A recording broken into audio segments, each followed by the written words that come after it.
All right, what's going on, everybody, folks? How you doing, ladies, gentlemen? Got a huge show here today. Very powerful, very controversial. Listen, first of all, I got a couple things I got to say here. I'm gonna give you four facts. Okay, I'm gonna give you four facts. These are not rumors. These are not allegations. These are not gossip or any of this stuff. I'm gonna give you four facts. I'm gonna lay this out for you.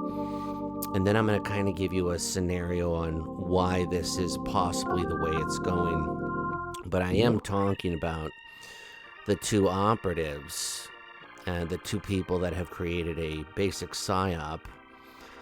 Well, they didn't create it. It was created for them. They're just part players. But anyways, let's get into this. Oh, by the way, if I sound a little different, the old wise guy I got a little injury yesterday, and by the grace of the Almighty, it wasn't as bad as I thought it is. But however, I am a little banged up at the moment. But anyways, let's get into this. So I don't want people to be like, he doesn't sound like himself. He didn't have a first class ticket. I do have a first class ticket, but it's broken at the moment. So that's what's going on. But anyways, let's get into this, okay? So here's four facts, and here's how they went in a row. And there's a reason for all of this, okay? So this one is May 3rd, okay? Now, just check this out real quick. I'm not reading all these articles, by the way. I'm just giving you the bullet points. How Harry's disastrous interview was crafted in the shadows as sources reveal what stunned producers. Now, after his court battle that he lost, the BBC, which is paid for by the British taxpayers, was at his one of that fake house or whatever, the Mexican Mexican storage room, the Jane Pauley Yoda interview room, where they were right there to interview him. And he, went off about how terrible things were. But here's two things I want to show you. The chief, this is where the lady gets harangued, okay? The chief of communications for the Archwell Foundation, Meredith Maines, put a pin in that, had been the chief architect of the interview, the outlet reported. According to her LinkedIn profile, Maines has been working for the couple for 3 whole months, having previously held positions at streaming company Hulu and venture capital firm Lightspeed Venture Partners. So she was a financial tech Silicon Valley person, if I remember correctly. This is the interview he did. Now, this is her, Meredith Maines. Now, part of this is this part I want you to hone in on here, okay? And there's a reason for all this, and we'll get to it here in a minute, but let me give you the facts. Of course, this is Harry. Of course, they will never forgive me for lots of things, but there's no point in continuing to fight anymore. Oh, please, Bugsy. He continued, life is precious. I don't know how much longer my father has. He won't speak to me because of this security stuff. It would be nice to reconcile. All right? Pin in that.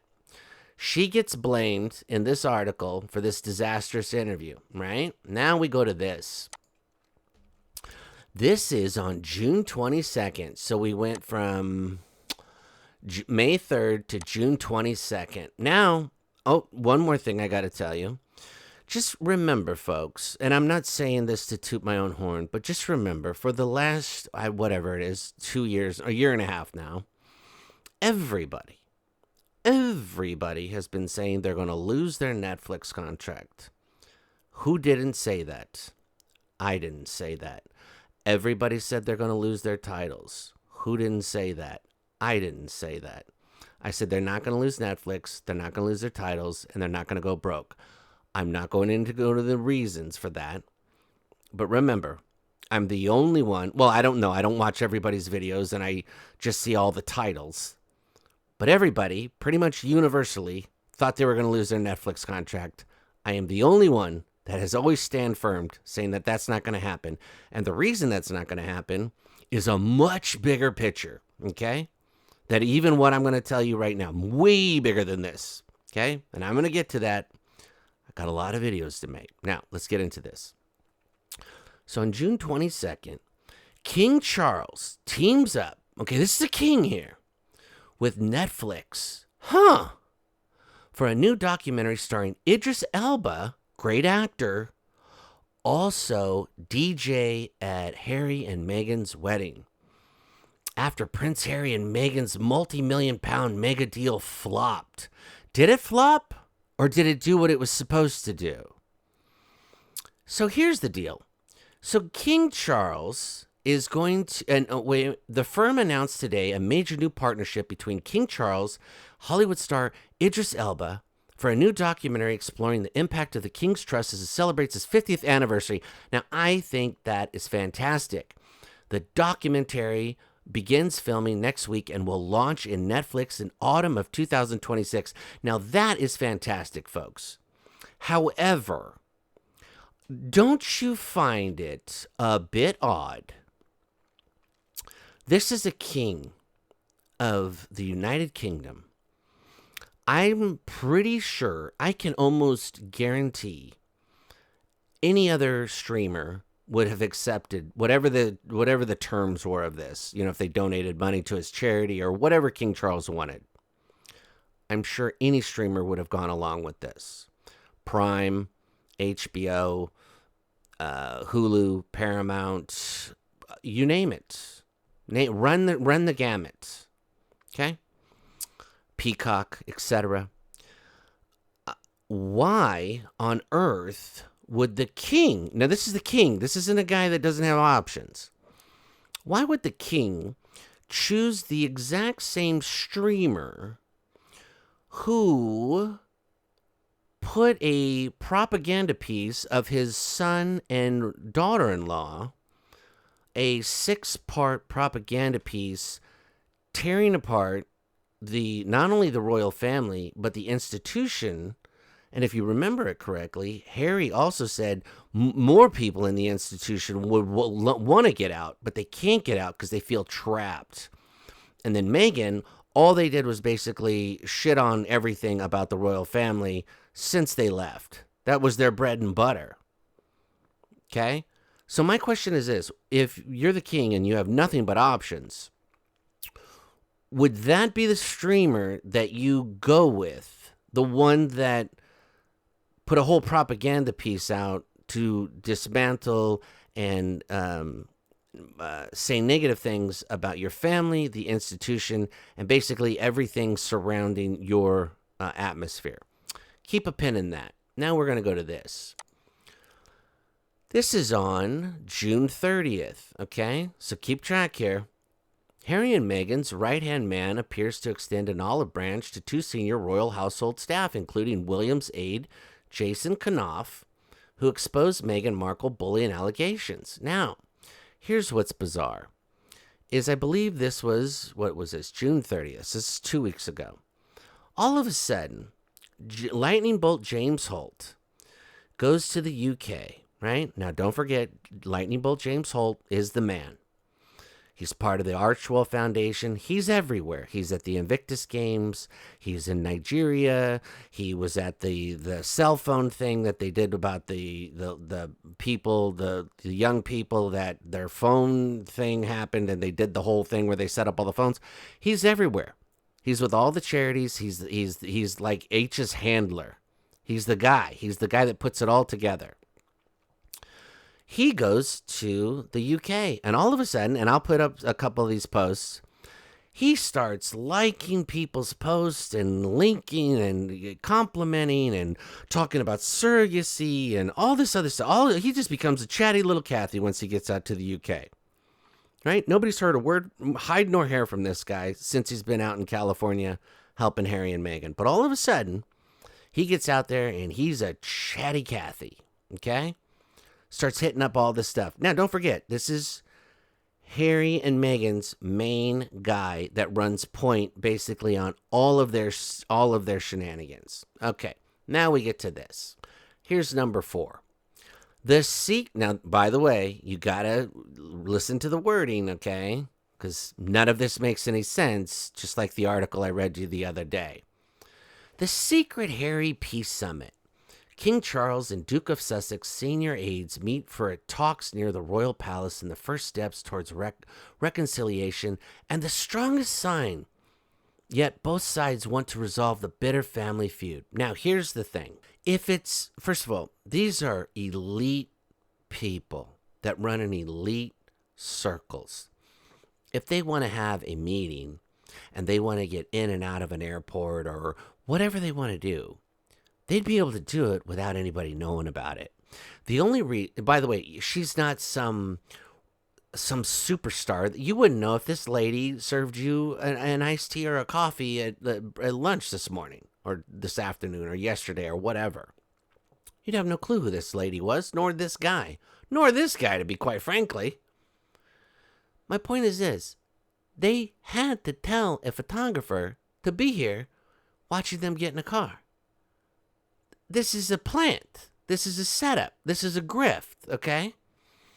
This guy is an aide for H. Here's Scheist, here's the guy. This guy is King Charles's aide, or whatever, senior aide, whatever you want us to call. This is Meredith Maines, the girl that set up the BBC interview, okay? With the BBC taxpayer, don't forget, this is the UK's people's money, okay? Now, listen to this. It's not known whether so think about this. Okay, let me just read this and I'll show you a point. It's not known whether Charles or Harry extended an olive branch, but insiders say the summit was the strongest sign yet of determination on both sides to resolve the bitter house of the Windsor feud. There's a long road ahead, but a channel of communication is now open for the first time in years, said a source. There was no formal agenda, just casual drinks, just casual. You would fly out just for casual drinks. There were things on the side both want to talk about. And before somebody says it's about the Invictus Games, that's 18 months away. And that's a phone call and a Zoom call at best at this point in time, okay? Harry, who was represented by Meredith Maines, who was chastised in the other article a month ago for the disastrous BBC interview, his chief communications officer and head of the household in Montecito in California, who flew in from Los Angeles just for some casual drinks, though. She met Toby Andre, the King's communications secretary and Royal Overseas League, a 3-minute walk from Clarence House to the monarch's London residence. Also present was Liam Maguire, who runs the Sussex PR team in the UK. Well, why does the Sussex team, who lives in California, need a PR team in the UK? There you go. Now, here's another thing.